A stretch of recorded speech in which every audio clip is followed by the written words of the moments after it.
김계관 북한 외무성 고문이 그제 담화에서 남측을 향해 독서를 제기하면서 남북관계 개선을 위한 노력은 연초부터 짙은 먹구름을 만난 형국입니다.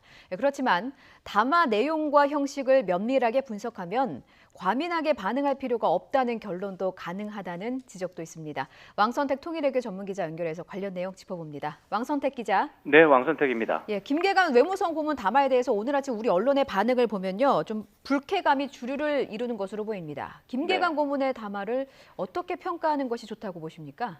네, 우선 형식적으로 보면 모욕적인 표현과 문장이 다수 사용되고 있습니다. 예. 우리 정부 고위 당국자를 심하게 조롱한 것인데 우리 입장에서 보면 매우 무례하고 불쾌한 담화다 이렇게 평가하지 않을 수 없습니다. 그리고 이제 내용으로 보면 북미 관계 남쪽이 끼어들지 말라는 요구인데 이것은 지난해 4월 이후에 반복되는 내용입니다. 북한 처지에서 본다면 김계관 고문의 담화는 북한이 남한에 대해서 비교적 점잖은 방식으로 비난과 경고 메시지를 보냈다 이렇게 해석할 수 있겠습니다. 예, 그렇군요. 그런데 김계관 고문이 사용한 단어를 보면요, 설레발을 친다, 호들갑, 바보 신세, 이런 표현은 수위가 매우 강한 것 아닙니까?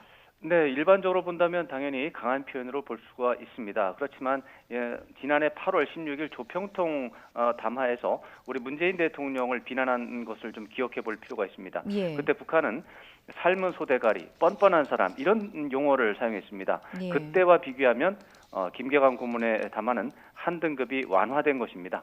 그리고 지난해 11월 30일에 북한은 아베 신조 일본 총리를 또에 대해서 험담을 한 적이 있는데 그때 사용한 용어는 세계 초유의 천치, 최악의 못난이, 참새 수준의 계산 능력 이런 표현을 사용했습니다. 예. 욕설이나 험담에서 본다면 그런 것들이 최고 높은 수위가 되겠습니다.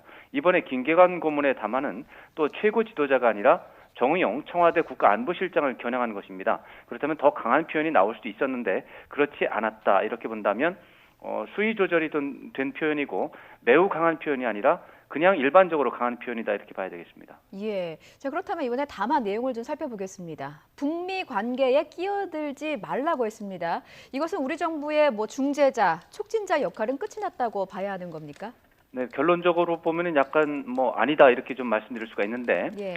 우리 정부의 중재자, 촉진자 역할에 대해서는 지난해 4월 12일에 북한 김정은 위원장이 최고인민회의 시정연설에서 대단히 비난하는 취지의 연설이 있었습니다. 그런데 내용으로 보면 중재자와 촉진자를 구분하고 있습니다. 예. 이제 배경을 좀 더 살펴보면 남측 정부가 대북 제재 조치를 이제 해제하거나 완화하거나 또 우회하면서 경제 협력을 하거나 이런 것을 좀 해야 되는데 북한 입장에서 본다면 그런데 실제로 남쪽은 미국 정부에 의존해서 노력도 하지 않고 의지도 없다 이런 식으로 해서 이제 북한이 불만을 표명하고 있는 상황입니다. 예. 그리고 더 나아가서 남측 정부가 북미 관계 개선에서 중재자로서 중요한 역할을 하고 있다고 과시하는 것에 대해서 불쾌감을 표출하는 차원인데 이것을 정리를 좀 하자면 남측에 대해서 빛나는 중재자로서 존재감 과시에 집중하지 말고 조용한 촉진자로서 실질적인 성과를 내는데 관심을 가져달라 이런 메시지를 좀 거칠게 표현했다 이렇게 해석할 수 있습니다. 그렇군요.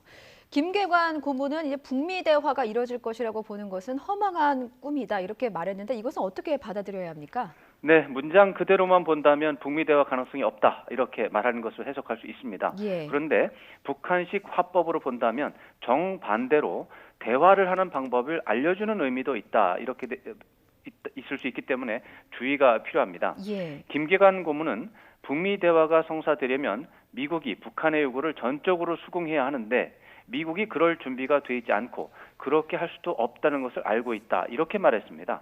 이 말을 바꿔 말하면 미국이 북한의 요구를 전적으로 수긍하면 대화가 가능하다 이렇게 알려주는 의미가 있습니다.